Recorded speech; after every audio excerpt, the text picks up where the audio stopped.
review. That didn't go to plan, but it doesn't matter because you're here with Chris Pepper, the 377-game superstar of the East Killer Football Club and the Superman himself, the co-host with the most. You know him as the J-Dog. It's Jamie Wallis, and we're here to discuss another cracking round of AFL football. Big fella, what a weekend. Plenty to get stuck into, but more importantly, how are you tracking after 4 rounds of misery? 4 rounds of misery, Peps. See, you're one of those people who look at it and think, I'm upset. I'm not upset, Peps. This is going to the plan of what we're doing. We're lulling everyone into a false sense of security, but we're going to turn it around. As Kenny said, there's one team who's made it to the finals after the first 4 losses of the season. Why can't there be 2? This is our year, Peps. Well, you know what? We'll talk about that a little bit more, J-Dog. I don't know if it's going to be your year, but this is your hour. This is the hour of power with the 2 greatest podcast hosts this side of the Westgate Bridge here in Melbourne, Victoria.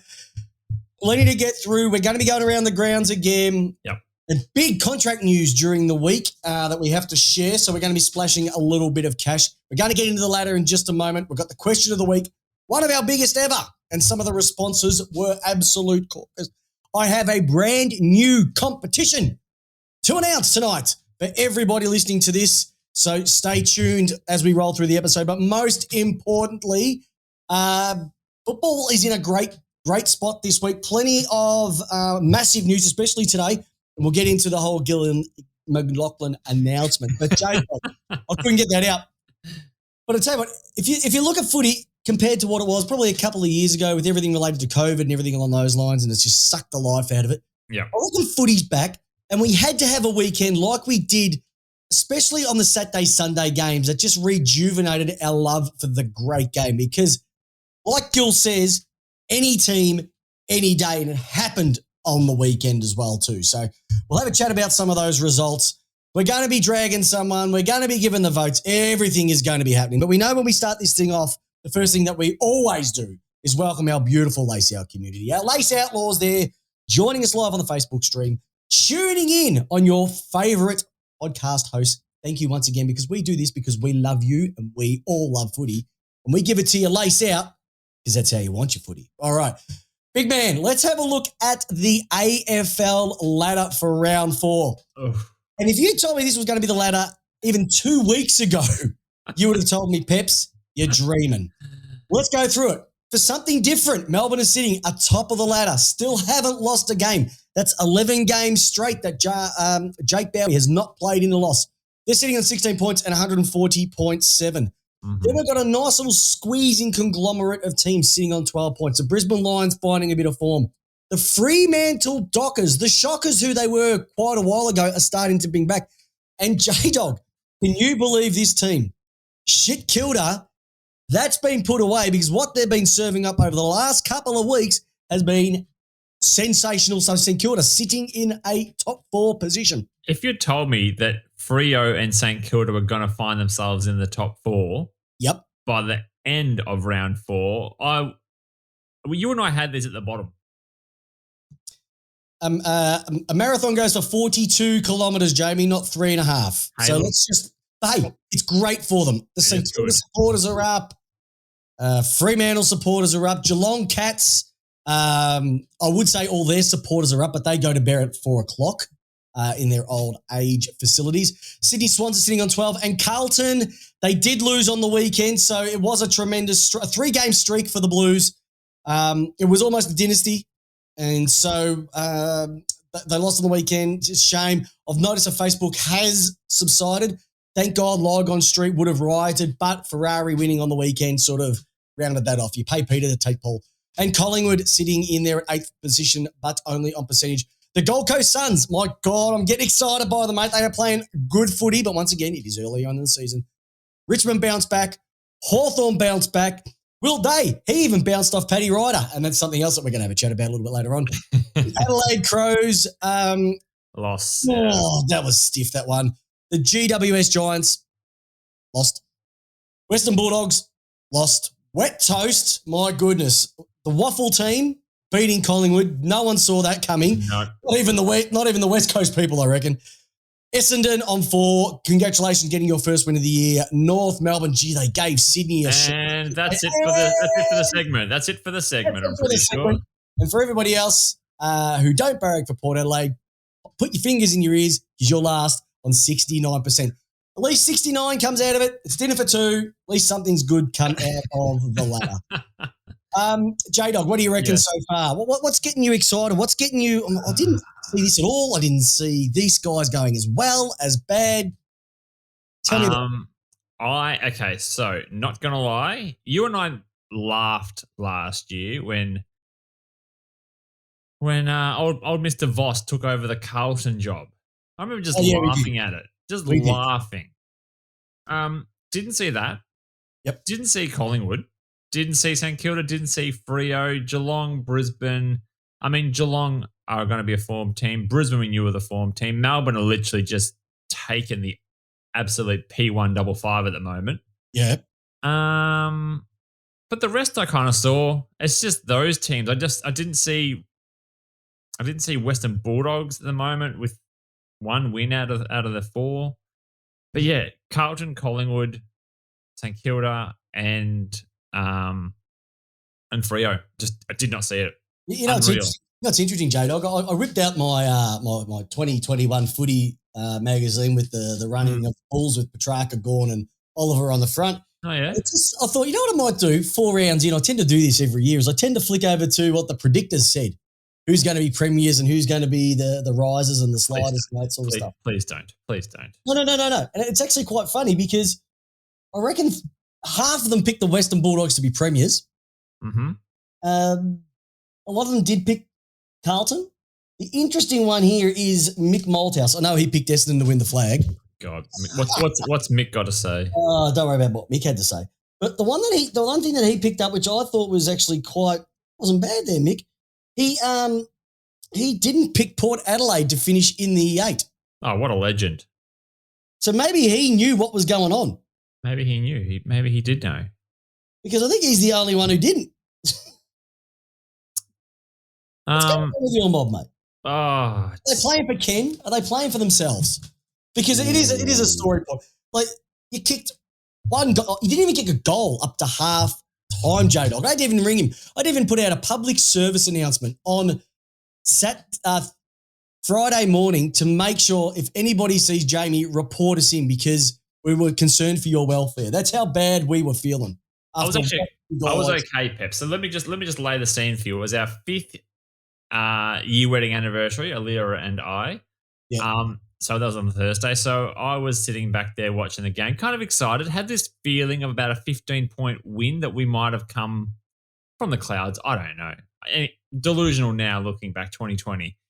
But I already had quite a few mojitos going. I had an espresso martini, a few beers already cracked open. I was sitting there back and I was going, do you know what? If we can't do anything good with the ball, let's see how bad we actually can play. So when we didn't kick a goal in the first quarter, I'm like, that's typical Ken Hinkley football, used to this. First half, and I'm like, ooh, this is good. This is getting spicy. And then the third quarter, I'm thinking we're going to go completely goalless right until maybe the whole game. It was putrid. And then Dan Houston ruined it. Oh, wouldn't it have been good if you just got the 3-quarter time? Hey, it's okay to go goalless in a game. It takes a special team to do it in a prelim. Oh, dear. Yeah. So anyway, Peps, what's going on? Okay, so there's a couple of things. Obviously, we've got key people out. I'm not going to lie about that, but you can't use that for any excuse. We have a forward line that is non-competitive. We have young kids who have gone backwards, and we seem to have a game plan that doesn't support the modern AFL game. We try and do possession football, and we don't have the skill. Melbourne just crushed us. I mean, Melbourne are a good team. If Stephen May was wearing a Port Adelaide jumper, I would say we're the most accurate kick in the AFL. I think we hit him, on the tit about 13 times. Everybody hits Lever and May on the tit every week. It was amazing. So I couldn't even get angry anymore because we had Sam May, who's probably about my size and my weight, as a key forward. Like, what the? Yeah, that was stupid. And you've got Marshall, who kicks 5 the week before, but you don't use him as your main target. Yeah. Connor Rosie's gone backwards. He literally can feel the breath of someone on him and he falls over. Or he panics in handballs or kicks in a panic and just does his hospital handballs to people. Like it's systematically falling over. And that's what happens in teams they get in this rut. They literally it just gets from worse to worse to worse. Are we going to sack Ken? I don't know. We're not going to do it in the first. Point. I don't think it's not the first 5 weeks. It's your playing group. It's as simple as that. It's not always the coach. So players have to take responsibility for this. At some point, but 10 years is a while without a premiership. No other coach has been there. We're about to break that. Oh man, I love it. I know everybody was wanting to find out what was going on, whether you were going Hulk mode tonight, whether you would turn green, turn red. I wouldn't worry about it. Look, listen, your team, they're going through a rough patch. Unfortunately, I think the premiership window is closed now, and you're just going to have to rebuild. Yeah. If we sign Kendall on the contract, I'll go Hulk mode on the show. Oh, you've got him for another year. I'll probably turn my video on and I won't even be the podcast with you. Okay. So now I'll be looking for a new co-host next year. Audio J-Dog. It's time to get into some of the around the grounds. You are the newsbreaker. Today was a massive announcement. You haven't heard? Gill McLauchlan has pulled up stumps who will be finishing off at the end of the year. I'm not going to go into it because that's not my role. We know who the role for our newsman is. We're going around the grounds with Jeremy, the J-Dog Wallis. Over to you, great man. Yeah, what a surprise. So Gill McLauchlan has confirmed that 2022 will be his last year in the job, revealing today that he will step down as the AFL chief executive at season's end. So the 18 AFL clubs and AFL staff were informed on Tuesday morning of his decision to end his 22-year association with the league, which will include 9 seasons as the chief executive after replacing Andrew Demetra in 2014, which you have very strong opinions about, Peps. The 49-year-old will leave a significant legacy, highlighting the introduction of the AFLW in 2017, fast-tracking it to be an 18-team competition by the end of 2022, and navigating 2 COVID-interrupted seasons in 2020 and 2021. Goiter said that the footy world would never forget the images of McLauchlan apologising to fans stuck outside Icon Park in the inaugural AFLW game in 2017. And he labelled the crowd of 53,000 for the 2019 Blues Crows AFLW Grand Final as one of his best moments in AFL footy. He's also overseen the purchase of Marvel Stadium in 2016, which has significantly helped the AFL financially, and when the 2022 season was paused due to COVID-19 as well. So he has done a lot of good for the game. There's no mention of AFL X, which I was devastated about because I should really promote that. That was amazing. Two-time winner, Fritchie. But there's lots going on. We're already talking about potential people to take over. Who have they mentioned so far, J-Dog? Yeah, so far we've got Brendan Gale has always been the next in line that most people have thought of, with Gerard Whateley saying this morning that there's no one more qualified in clubland to be the next AFL CEO. So he's one. We've got Travis Auld as well. So he is the AFL's executive general manager of finance, clubs and broadcasting. Christine Holgate, who is the former Australia Post executive, could potentially take as part of it as well. She's now the boss of Toll Logistics. So she's another potential. You got Andrew Dillon.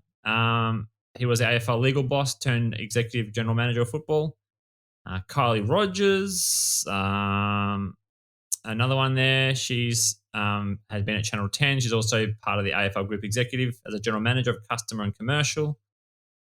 You've got Kylie Watson-Wheeler. She's a lifelong Bulldog supporter and has also became the second female club president of the AFL after Richmond's Peggy O'Neill. So she's down at the Western Bulldogs. You've got Jane. Oh, sorry, I can't pronounce his last name. Jane Pedlikla. Just call her Bunzi. AFL CEO in 2021. So yeah, she's also another potential as well. So there's about 7 in line there. But most people sort of tipping it's probably between Brendan Gale and Travis Auld as sort of the 2 front runners for that role at the moment. Any questions? Well, it's not questions-wise, J-Dog. Look, I think he's done a fantastic job in the last number of years, especially everything that's been going on, mate. At least he was able to take the piss out of himself and go down as meatloaf. That's true. So there's a man who knows what it is. Oh, I should also say two Twilight Grand Finals as well. He's been prepared to take it on. Yep. Now, my problem though, J-Dog, is this.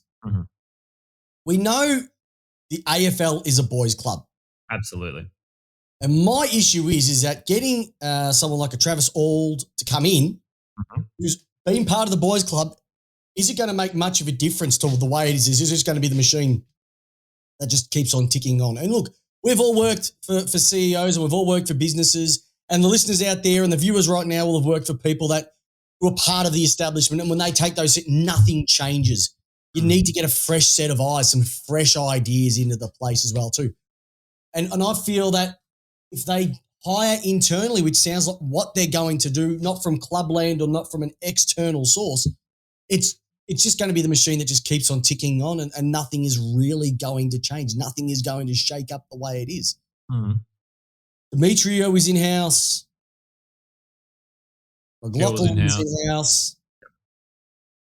We need another in-house. That just means it's the same thing day in, day out, and nothing is going to change. I would prefer someone like a Brendan Gale to come in. I reckon he would be an astute choice. But I wouldn't mind seeing somebody from outside who is very business savvy just to take it, have a look at it, and not just sugarcoat stuff and paint over the cracks with certain. Like the AFL have an issue of they'll address something, but they've got a great way of just diverting you from the truth and moving it over to another area as well too. And that we don't want someone from the boys' club to be taking it over. That's my humble opinion. And I've said it before. If you've read Mick Warner's book, Boys Club, I know probably a lot of you have, and if you haven't, do so.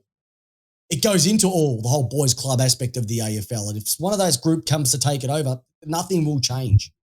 And we're just going to have the same issues and so forth. And I don't think that's good for the game. Yeah, that's interesting because, I mean, like a lot of businesses and whatnot don't take on, these change managers or these big, disruptors to businesses to redo everything, because the AFL we're still talking about $1 billion business.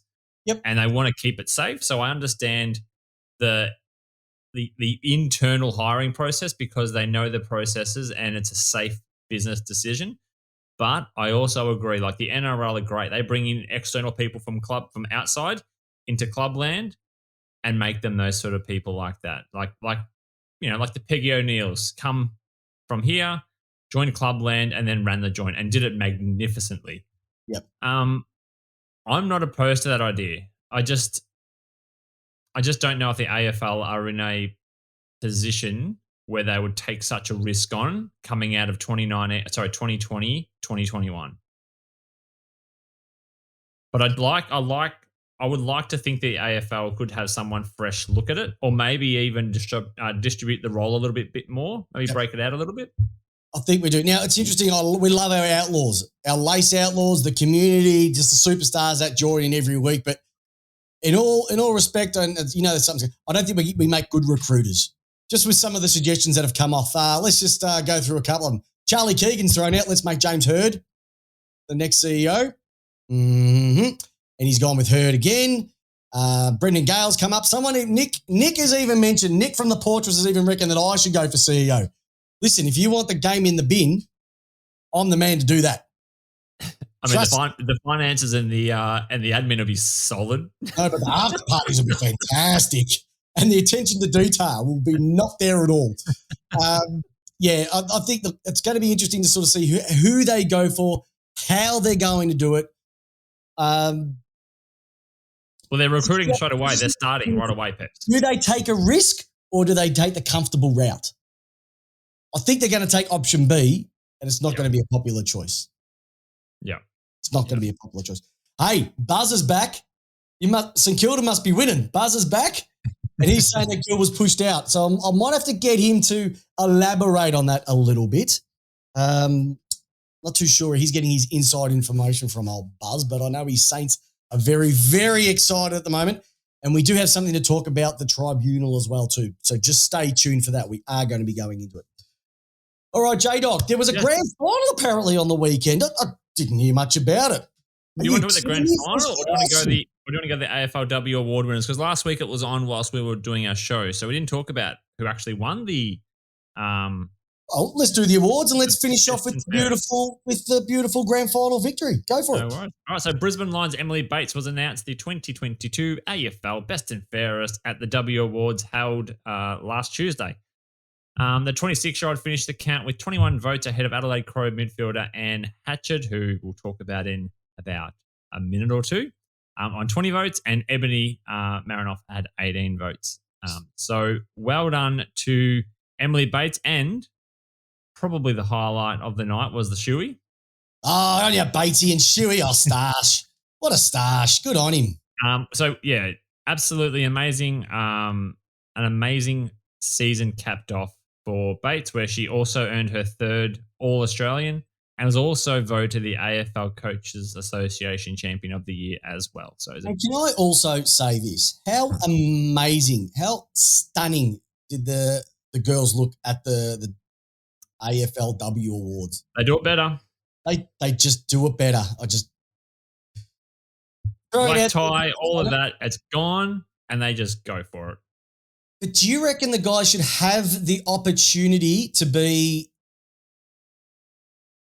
dressed the way that they want to dress, or should it be black tie for the Brownlow? Because they were able to do that many, many years ago, and then you're going to have blokes rocking up with no socks. White suits.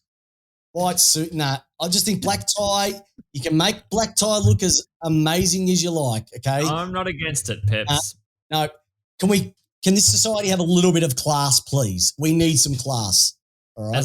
As the NFL and the NBA players, they all look pretty good to me. They look pretty good to me. They look pretty cool. They look shithouse. You see the way that they dress up? They take the piss out of themselves. No, I like it. I like it. No class. Absolutely no class. Come on, or what? They want to wear no socks to an event. Don't hate sockless shoes. Do you ever turn up to a job interview with no socks? No. You're a wanker. All right. Weddings, though, with no socks. Yeah, well, all right, let's talk about the AFLW Grand Final. Yep. All right, Adelaide. I think they are the best of the best. They are the best team in the AFLW. They've won now 3 out of 5 AFLW Grand Finals. There's been 6 premiers though, but one of them they didn't play a Grand Final for because that was just who ended up on top of the ladder. I think that was year before. Yeah, year before. Yep. So Adelaide have firmly cemented their claim as the first dynasty in the NAB AFLW competition, defeating Melbourne by 13 points to win its third premiership. And as they say in the classics, it was 29-16 result at the Adelaide Oval. But the game was a game of two halves, Peps, as the old commentators say. Bloody hell, it was a shootout. Oh, okay. Let's not let Peps. My neck was sore from just the way the ball was zipping and zagging up and down the field. I knew you would say this, Peps. I knew you'd go down that route. I'm not going to let you derail this. No, I will say, J-Dog, I did watch some of the game, and I can tell you now, the skill. It's not going to be as exciting or as viewer friendly as the men's game. Let's be honest, all right? Yep. It's just the way it is, and I think that's with any sport. But I will say this. If you go back even as far as maybe 3 years ago and look at the skill level and the way it's played now compared to what it was, the growth is exponential. Yep. There's over 600,000 women playing the game now. Clubs are going bonkers with women's teams. It is just growing, and it is in its minutia at the moment. And it is going to explode. Every club will have a women's team by the end of the year. All right. In your case, 2 women's teams at Port Adelaide, and probably Essendon will have 2 women's teams as well. But the point I'm trying to make is that the game is getting better. We've just got to let it breathe, and we've got to let it mature. Yes, don't try and compare it to the men's game. It'll never replace it, okay? But just like I said, the quality of the games, quality of the experience now. Like even my daughter was watching it and going, I wouldn't mind going to a game. She's never said that before. So it's even capturing that market. And that's what's exciting about it. The biggest thing for me, and you can tell straight away, is now they actually hit the targets. Like when they're kicking, they're actually hitting targets now, where before it just wasn't like that. Yes, the scores aren't there at the moment, but they're hitting targets, which is probably something if you watch the game 3-4 years ago, they'd just be running to grass and missing handballs and kicking crazy. So that's a big jump. All right. And they're footballers coming from a football background. They're not Correct. netballers or soccer players or bocce players or just big girls who can kick a ball and hit people. Exactly. Or I don't know, cornhole throwers. All those type of sports around the world. Just bring them in because we think. No, there's proper development, foundations there, and it is an exciting time for the women's game. And potentially starting around about August this year. I think they're going to try and see how it works with the collective bargaining agreement. Mm-hmm. So it'll sort of tease off at the end of the men's season. It'd be great to get some double headers in, female games into the male games towards the end of the season. That would be awesome. Could you imagine those girls playing in front of 40, 50, 60 people if they were at a Port Adelaide game? Anyone else, thousands of people. So basically Adelaide had the game on their boot in the first half, basically, and just didn't capitalise on the scoreboard. Melbourne got within 7 points in the fourth quarter, but Danielle Ponta basically streaked away on the wing and sealed the goal for Adelaide to win the grand final. But Anne Hatchard, once again, wrapping up a super, super week for her, was awarded the Best on Ground medal. She recorded 25 disposals, 9 marks, 6 tackles, 5 clearances, and Peps' favourite stat, 568 metres gained. She won on the count with 14 out of the possible 15 votes. So she absolutely romped it in ahead of Ebony Marinoff and Danielle Ponta. Now, the crowd was actually pretty good at the Adelaide Oval. I think the tickets were $10 each or about around that mark. Not very expensive. 16,712. Fantastic. I don't think it was a full day release program in Adelaide that weekend, so maybe the crowd would have been bigger if it was a full day release for the Port Adelaide and Adelaide community. Yeah. But great. It's a great crowd, and it looked great. Played on a big ground.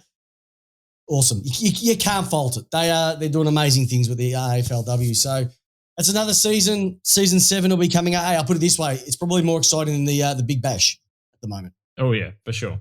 That's it. All right, J-Dog. The final one. Do you want me to talk about this one, and you can just go off after this? Yeah, I would love you to start this one because this is really it's grinding the gears. There are lots of people on the chat because the chat is going off nuts at the moment. All right, so and it's making my blood boil to the point. The bump versus the brace. When there is no difference except for the outcome. So St Kilda, if you haven't, but caught up with the news and you're watching us because that's where you get your news from. St Kilda has failed to overturn Paddy Ryder's 2-match bump or 2-match ban for his bump on Will Day at the AFL Tribunal. The Saints representative Jack Rush attempted to argue Ryder's bump was one of medium impact rather than high, despite Day being concussed as a result of the incident.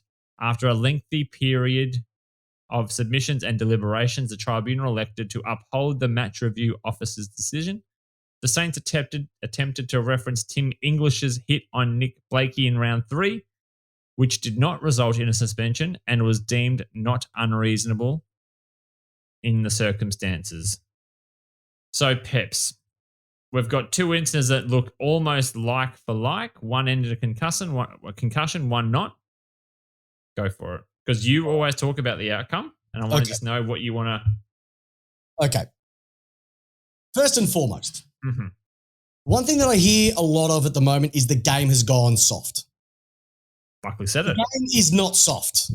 The only people who say the game is soft is the people who have never played the game. And I don't mean that disrespectfully. Football is a hard game to play. Physically, mentally, and also on families as well too, especially if you've been concussed quite a number of times. I'm raising my hand with that one. What is giving me the absolute shits at the moment is the fact that it is just blanket. It's either one way or it's nothing at all. There is no grey room and there's no room for common sense. Before we even go into why I'm saying this is I decided to look up the Oxford Dictionary just to get the definitions of the 2 words that we're talking about, bump and brace. Bump, definition of bump, is to knock or run into someone or something with a jolt. Brace. Tense the muscles in a part of one's body in order to stay stiffly in a certain position. Take that as you like. Now, with Tim English and Nick Blakey, that was classified as a race. Ryder versus Day was classified as a bump. I want to throw another one in there. Willie Rioli, who almost decapitated Matt Rowell, was defined as a football act. If I look at all three of those put side by side, the one who got the 2 weeks, Paddy Ryder, was actually the least worst defining of the word bump. Because if you look at him, he actually tensed the muscles in order to stay stiff in a certain position. He actually tried to stop where the other two had not. So what has caused this? It has been the outcome that has caused the 2 weeks. Nothing more, nothing less. It also comes down to, I can't remember the name, the St Kilda bloke who got his jaw broken last year. Do you remember that? Mm-hmm. Got his jaw broken got off again with that one as is. It is a disgrace that a guy like Paddy Ryder, and even my wife watched it tonight and said, he's just trying to brace because the guy's coming at him. You cannot factor in such as Hunter Clark. Thanks, Joey and Buzz were the ones that said this. So you cannot say that Paddy Ryder being what? And someone said because he was 120 kilos and 190 centimetres compared to a guy who's probably 30 kilos lighter. That's part of the game. And if you ran into a brick wall, I'm sorry, he was ball watching to a degree. They look like me, actually. I'd crumple like that. It'd be like if you ran into me, all right? I would destroy you, okay? We would have to call your next of kin if you ran into me, J-Dog. But it was just frustrating that it was the concussion that has led to this. If you have a look at Blakey, he went down as well, but because he got up, there was no. And so the action, to a degree, has not been what's being looked at here. It's the outcome. And because the outcome wasn't bad, that's classified as a bump or a brace. Mm-hmm. Because the other one has come out with a concussion, we're calling that one a bump, and it's not right. The game does not work like that, okay? I also looked up the word in the AFL. Hold on, Jamie, before you interrupt. I also looked up the word consistency in the dictionary, and that is the definition of constant behaviour. The only constant behaviour or consistency that the AFL brings into this is continually trying to work along the definition of insanity, which is doing the same thing time and time and time and time again and expecting a different result. I am completely stumped. I have no faith in the AFL judicial system anymore. It is a disgrace. The MRO, it is a disgrace. You know I go on about this all the time, but it's decisions like this that is going to cost a team who is playing some cracking footy, and I'm going to go into that very shortly about how well they're tracking. It's going to derail them for a couple of weeks for a very, very, very similar accident that a guy got nothing for, and a lot better than a guy who jumped into someone and had nothing for it. So if I was St Kilda right now, I'd be bloody pissed off if I was you guys. And I can understand, I can see that's the hate and the frustration coming through on the chat right now. And I can smell the burning in your ears as you're listening to this right now. Yeah, I'm 50-50 on it. Oh, you're always a fence sitter. No, I am, because Day had kicked the ball, the ball had been released already, and Ryder got him after and split in the middle. Jamie, what was the time difference between? And don't slow it down. This is the thing. I literally just watched the clip. How long did he have? How long did he have between the kick being made? A good second or two.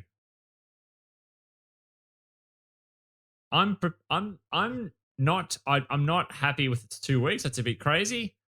But it's also he's hit him after the kick.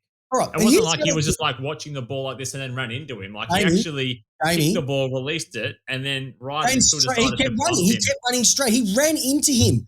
Who was doing the movement? Ryder. Are you serious? Ryder hit him. Day had kicked the ball and released it. Jamie, watch it again, Peps. I've watched it that many times. I'm not against it. I'm not against Okay, so here's the other thing. Here's the other thing that annoys me more than anything, all right? Nobody actually comes out and says, no one ever asks the question, okay, so if he couldn't do that, what else could he have done? So tell me what else he could have done. And be careful with your answers because I reckon they're going to be stupid. Don't bump. Jamie, what else could he do? What else did he do? He had like a second or two to not go for the bump. He didn't have a second or two. But what else could he do? All right, so if he can't bump, what else can he do? I want you to explain. Stand front on. Do this. Push off the chest. Are you serious? You got a guy running at you and you're going to stand like that? What, you don't want your fingers broken? You're allowed to protect yourself as well. It's not just Absolutely. But he's still hit him late. And I do agree on there. There is a 50 metre there. There is something there to it, and he still bumped him. He didn't even hit him in the head. That's the thing that frustrates me even more. I can see how they've made that decision, Peps. I can see it because they always say if you choose to bump, you take on the risk. Jamie, would you say it was a bump or a brace, the action, based on the Oxford language that I just read out to you a moment ago? I would say it looked like a bump to me. Okay. I think we're going to disagree with this, but I can tell you now, I'm looking at the chats coming through at the moment and everybody is saying that you're wrong. That's okay. Hey, we respect your opinion. We just don't agree with it. But you haven't answered my question. Answered my question. What else could you do? What else could you do? I told you, you don't bump. You don't bump, you don't get suspended. Hey, but Jamie, you've got to give me an action. I told you. What? Square up. Hand up. You cannot stand up. You're allowed to protect. Okay, what else? What else? What do you mean? So that's all he could do. That's all he could do. Why can't he do that? Yeah, he can't tackle the bloke because that's a free kick. He couldn't move out of the way because it was too close. So he couldn't get out of the way. I don't understand what other options he had. This is the thing. What other options did he have? And nobody comes out and says what he could have done. And that's what pisses me off more than anything about this whole thing. But the thing is, you choose to bump, even if you're bracing or bumping, but he bumped, he elbow in, tucked it in. You choose to bump. There are consequences if the player gets concussed. We know this, Peps. It's not even like it's a brand new rule they've made up. It's like 5-6 years old now, this rule. Okay. So which is outcome based as you get annoyed about. Now, so if you said if everything was outcome based, that you'd be happy with that. If everything was outcome based, you would be happy with that. That's what it has been for so long. So you're saying yes? Yes. So if a guy goes up for a mark and he's an opponent in the back of the head and he goes off with concussion? What is the rule? If you I'm asking you the question. You choose to bump. But you said a moment ago and you agreed it's outcome driven. You can't have one for one and one for the other. From a bump. See, now you're giving it a bit of well, it's only for this. I've never changed. If you choose to bump, that unfortunately are the consequences if the person gets knocked out. You know you're going to be up for it. Yeah, it hasn't changed. We're going to be up for this all night, and this episode will go to 4 a.m. if we don't move on to the next section. But I think it's just one of those things that I think a lot of people are going to be really peeved with this. I can understand why they're trying to stamp it out, but that happens. That action would happen 30 times during a game, and nothing ever gets caught up. And that's what pisses me off, is that the action happens all the time and nothing ever happens. I don't disagree with you saying there, Peps, but the difference is the player's not getting concussed from it. You got to outlaw the whole. You just have to outlaw it. Just say you can't bump anymore. Just say you can't bump anymore. Make a blanket. You can't bump. Just say it. All right. Let's move on to something else. Hey, can we talk about some good stuff for the moment? I think it's time to get. Sure. Can we get this bloke on? Can we get him on? Let's do it. Bring him on. Yeah, let's get a bit of 3 votes. All right, let's talk about some 3 votes. Jeez, that got heated.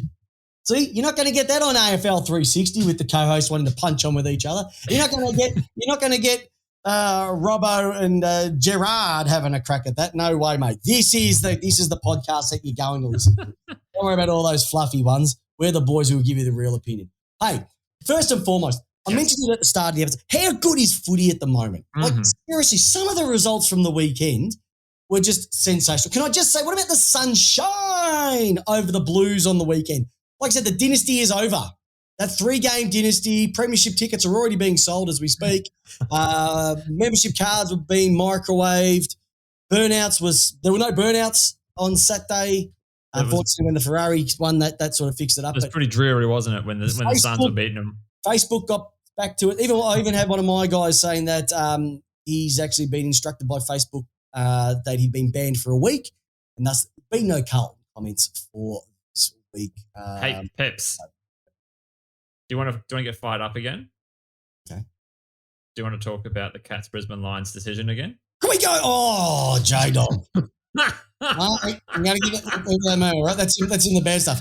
What about the West Coast? What about the West Coast team beating Collingwood? Oh, that was sensational just to see that. Yeah. Adelaide was. Essendon, what a cracker of a game. Bastards Essendon, because if Essendon didn't win, we would have been equal with them on the bottom of the ladder. Bastards. Do you know, I feel for Adelaide. Have you seen some of their losses? They've had something like a 1-point loss. I think it was a 4-point loss and a 4-point loss. They could be sitting 3-1 at the moment. They've got some pretty good kids. They're not as bad as what we thought they would be as well too. And you've got to give respect to North Melbourne's much improved performance against Sydney. If you weren't at home cheering, go North, that would have been after what they served up the week before. But I will say it, when the time comes and the class needs to rise, just like J-Dog and Isaac Heaney, did he just bring it up when it was needed? Absolutely sensational. Now, I will throw this just because of the performance that they did on the weekend. Kanga. All right. We'll give them a bit of love because they haven't had much for the last few weeks. Kangaroos. Oh, gotta love the Kangaroos. Yeah, they were so much better than the week before as well too. So just seeing teams who, and that's what I'm loving. It's like, you know, I know we've spoken about this quite a number of times, but the drive to survive a series on Netflix, and that's reinvigorated a little bit of my, wouldn't say passion, but just my enthusiasm into Formula One. And it's not about the top teams; it's all the middle teams. That's what's getting me a little bit excited. And this is a little bit like this at the moment. These teams aren't the ones that are dominating, but there's just those little nuances and those little ebbs and flows between the teams between maybe 6 to 16. Yeah. And it's nice to see that sort of happening at the moment. So it's really good. Anyone on any day is what we're looking for as well too. So, hey, J-Dog, who's going to cop a bit of this? Haley off, Ellingworth on. Bloody winker's piss. Who's getting dragged? Oh, first off, Peps. Got the umpiring again. Do you want to talk about it or do you want to go down the Maxi? No, we've got to have a bit of Melbourne laugh at because they've been so good for the past 4 weeks. Max gone. What's going on there? Just decided to kick the ball away from the goals. Corny, just know your limitations, big fella. All right? Save it for prelims. Don't go doing silly things like that. It was opposite foot. Everything It was opposite foot. He actually kicked a chanana, a check side banana, they were calling it, a chanana on the Foxtel broadcast. When the big ruckman, we know ruckmen are big and dopey. But when the ruckman's actually running to the next contest with a smile on his face laughing and everybody else has pissed themselves watching that, you know footy's in a good spot. So we thought he had it, and then I was watching it with Big Trev and we both almost fell off the couch, cacking ourselves. Just got to know, Maxie, you can only stop them from 55 out on the run. Yeah. Stick to doing that. Or taking pack marks with 4 guys hanging off you. Oh, exactly. Or just putting it down Oliver's throat every week. The umpiring and the MRP, they just make me feel dumber every week. I've mentioned it already based on what the tribunal has done, but geez, the umpiring decisions, I can't keep up. And some of the explanations they gave, like the Brisbane Geelong game that we spoke about a moment ago. Brisbane getting the raw end of the stick with the umpires at Geelong? I just think I actually don't even know what they're thinking. Like, even if you made them professional, what are they going to do? Watch more vision? And what about the SEN stat today?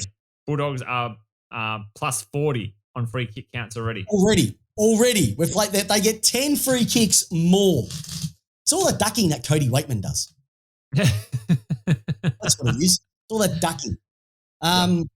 Yeah, those decisions that they were throwing, and the one against Harris Andrews with Tom Hawkins, where the umpire said, "You were both having forward momentum, but Hawkins was just holding his position." Like it doesn't even make any sense. Like when we were growing up, and anybody remembers this, the way you used to have to do it is you brace yourself. You couldn't use the hands; you had to use the forearm to brace. Just stick to that. Don't try and change it. Yeah. But it's once again, like what's hands in the back? What's not hands in the back? What's a bump? What's a brace? Was he bumping with his hands or bracing with his hands, JB? Well, if Tom Hawkins can do it, why can't Paddy Ryder do it? Oh, because. Oh. All right. So the doggies goal kicking woes are 28.48 this season, 17.43. 48. But they've kicked 17.43 in the last 3 rounds. Correct. So they are going at it like, what's that? One in every. It's almost 1 in 3. 1 in every 3, yeah. 1 in 17.43 in the last 3 rounds. So almost 1 in 3. Yeah. Now, if you look at their scores, they would have beaten Carlton if they'd kicked straight. Mm-hmm. They probably would have beaten Richmond if they'd kicked straight. And they would have been sitting nicely in the 8. Yep. Yeah, 3-1. Yep. Whether they don't do enough of it, I've got no idea. I don't know. Port are terrible at the season as well, so I can't talk much about that. Port are terrible, full stop. They've kicked 17 goals at least. You didn't even kick one before half time. Hey, but all you have to care about is Motlop kicking 2 junk time goals. Oh, yeah, made that score respectable, didn't it? That's right. Hey, we're going to burn through a few of these. Rising Star, J-Dog. Rising Star for round 4. Tell us about this guy because he is electric. Yep. Josh Shelley, round 4 NAB Rising Star. During the clash with Essendon at Marvel Stadium on Sunday, Rochelle was superb, booting 3 goals, 9 marks, and picking up 19 classy touches for the Crows. Rochelle was drafted to Adelaide by the number 6 pick last year and has burst onto the scene in 2022 and is unlucky not to have already received a NAB Rising nom already. But good things come to those who wait, and Rochelle is an absolute class, and I am extremely jealous of him and Adelaide's pick because our young kids, our 3, are all not playing well at the moment. All gone backwards. Mm-hmm. And it all started when they picked on Max Gawn, round 1, 2019. All right. It's time for this, J-Dog. Here comes the money. Money talks. Here comes the money. Money, money. Bling, bling, chicken wing. Here it comes. Yeah, all righty. Contract time. Hey, big contract being announced this week, everybody. Darcy Moore, 6 more years on plenty of pineapple. That's plenty of Peter McKenna. Would you sign a halfback at 6 years on big money? Not one that looks like Kieran Knightley. No. And Darcy Moore? I don't know. I don't see it. But then I didn't see the May. I didn't see the Lever deals as well. I don't judge. What's that, sorry? I didn't see the May and the Lever deal as well when you guys signed up for big money. I didn't see it, but it's obviously worked a treat for you guys. Well, it has, and it still will work a long time. But that's just only one. Now, the thing is that he's a good player. Yes, he's probably their best player outside of Pendlebury, who I just learned. Maya was talking to me that I didn't know that he had a basketball background. Did you, J-Dog? I didn't. Anyway, is he really? Yeah, first I've known about it. But Jordan De Goey, Jamie Elliott still have to sign for the Pies. They're going to have to try and squeeze this money in. When you've got Grundy taking the cash, you got Darcy Moore taking the cash. You've also got Treloar taking the cash. Pendlebury wouldn't be on that as well too. Are you looking at the notes right now? Yep. And also just looking here that Luke Jackson has rejected a Port Adelaide offer of 10 years at $1.1 million a season.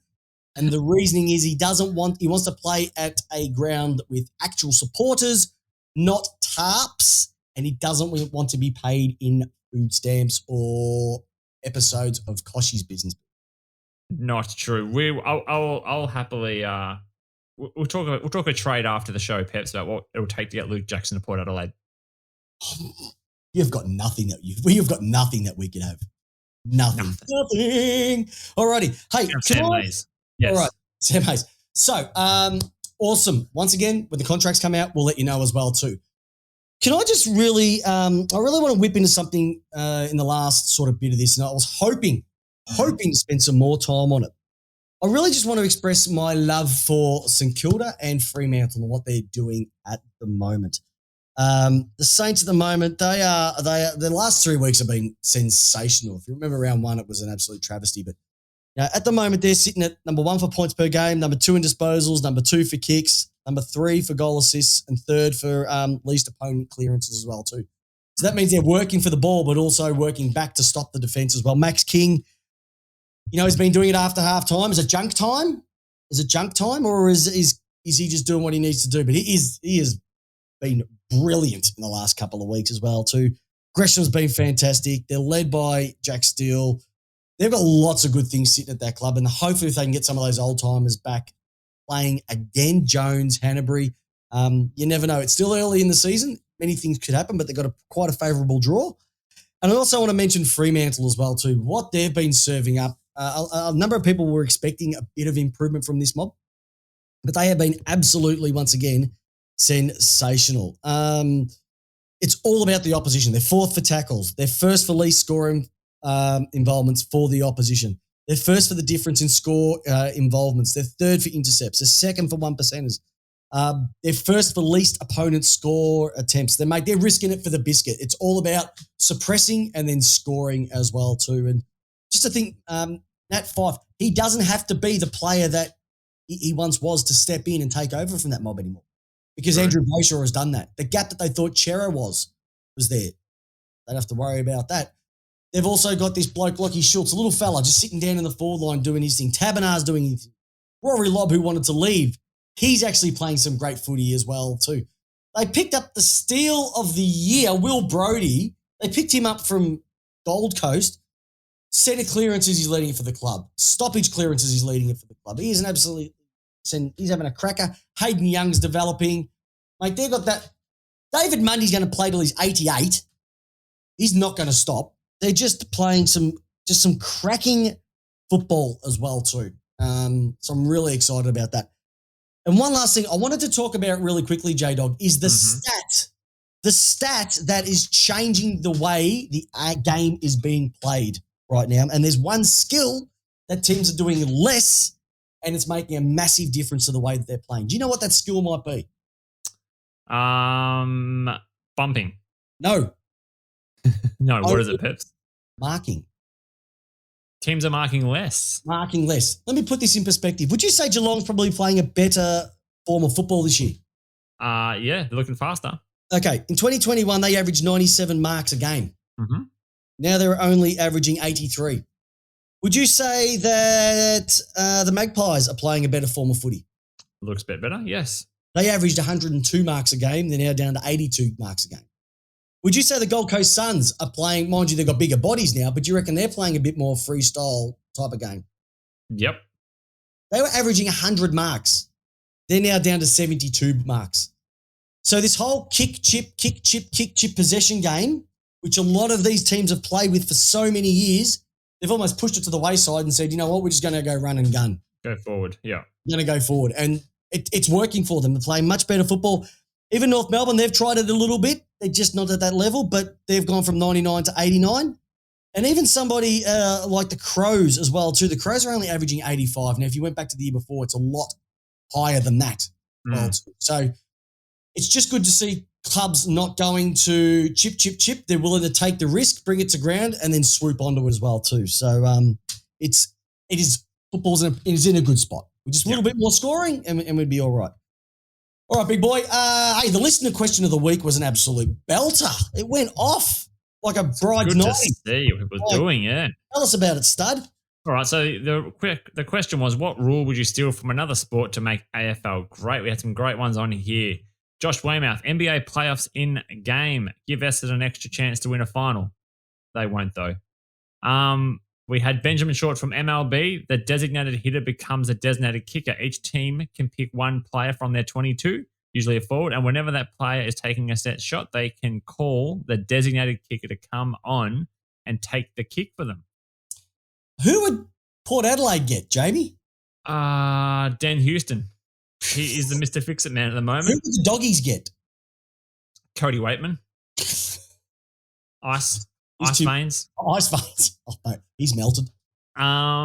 Justin Calvert, safety, 2 points if tackled or pressured over goal line. I don't mind that one. I reckon if you rush her behind, it should be worth 2.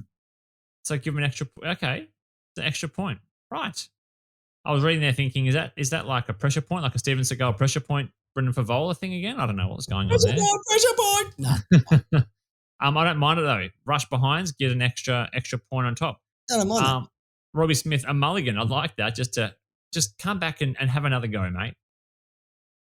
Max Gorn could have used that the other night. That would have been good for him.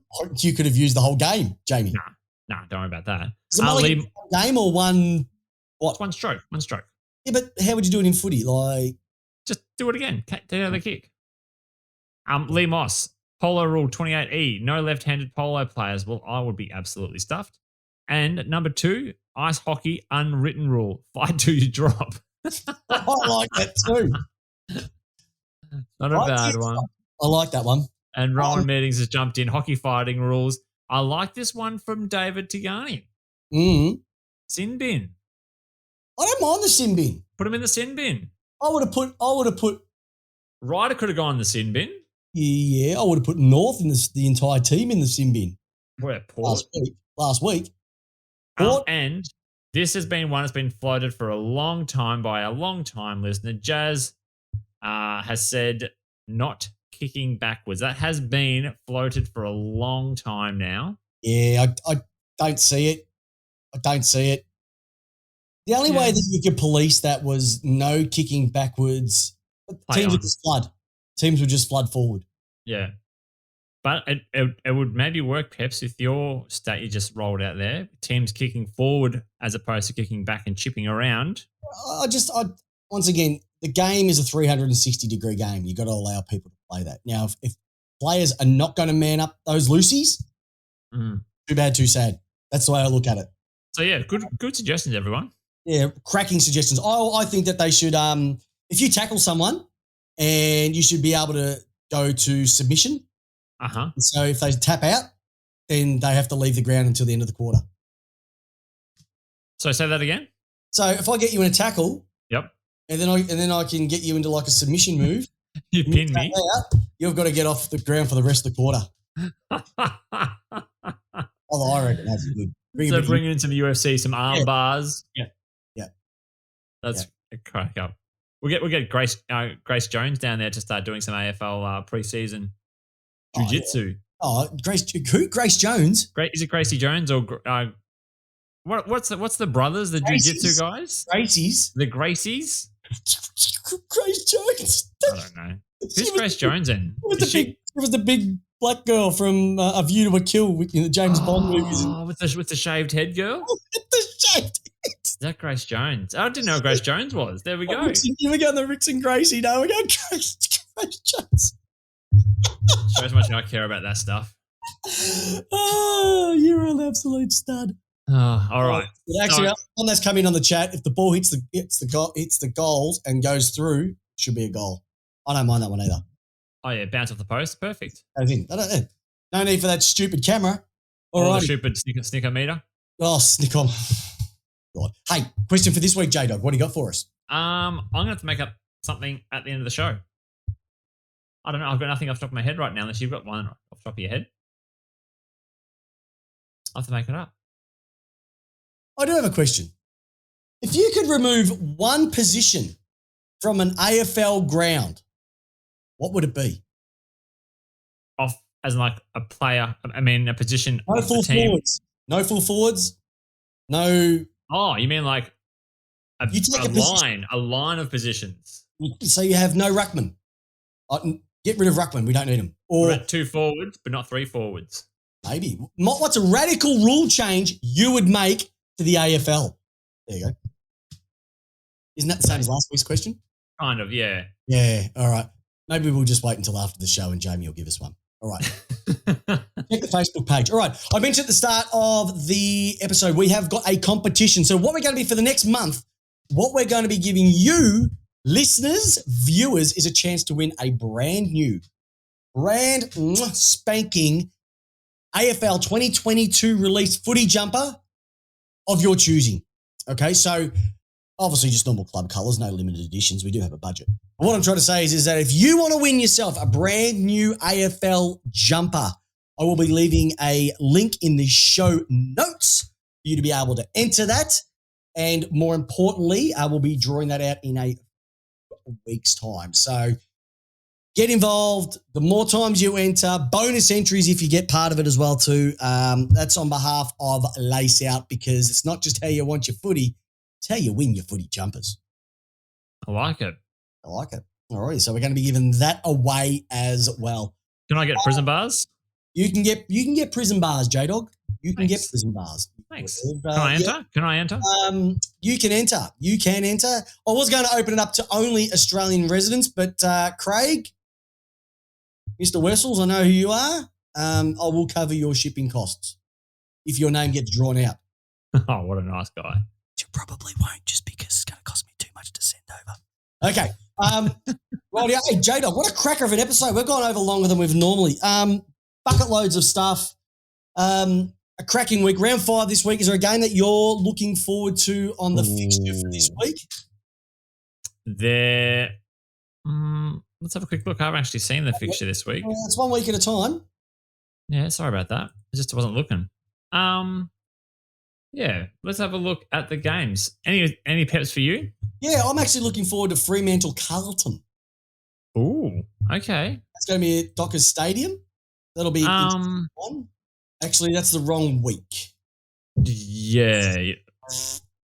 What about?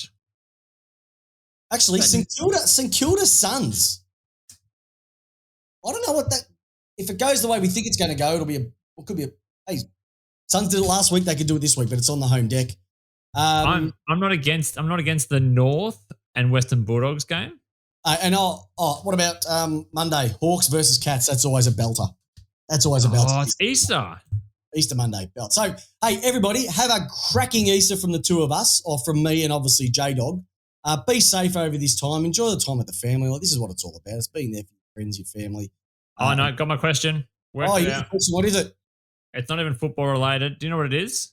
What is it? It's Easter related, Peps. Okay. Are you a block of chocolate man, or are you an egg man come Easter? Okay. Question. So chocolates or all right, I like it, J-Dog. All right, friends and family, stay tuned for Tipped Out. We didn't have it last week, some technical issues, but we'll be back. I will be back with Tipped Out for the upcoming week, so stay tuned for that. But more importantly, J-Dog, it's the question that we finish every single week off. And thank you, everybody, for listening. Subscribe, leave us a review. More importantly, tell your friends about us because we're awesome. Jamie Wallis from the Lace Out Podcast, the greatest co-host with the most. How do you want your footy? My footy Lace Out, Peps. Have a great week, listeners. Have a cracking Easter, and we'll see you this time next week. See you later, listeners. Thanks for listening to the latest episode of Lace Out. Head over to iTunes and Spotify to subscribe, rate, and leave us a review.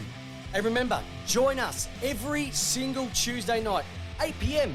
Australian Eastern Standard Time, on our Facebook page with yours truly, Christopher Pepper, and the co-host with the most, Jamie Wallis, giving you your footy how you want it. Lace Out.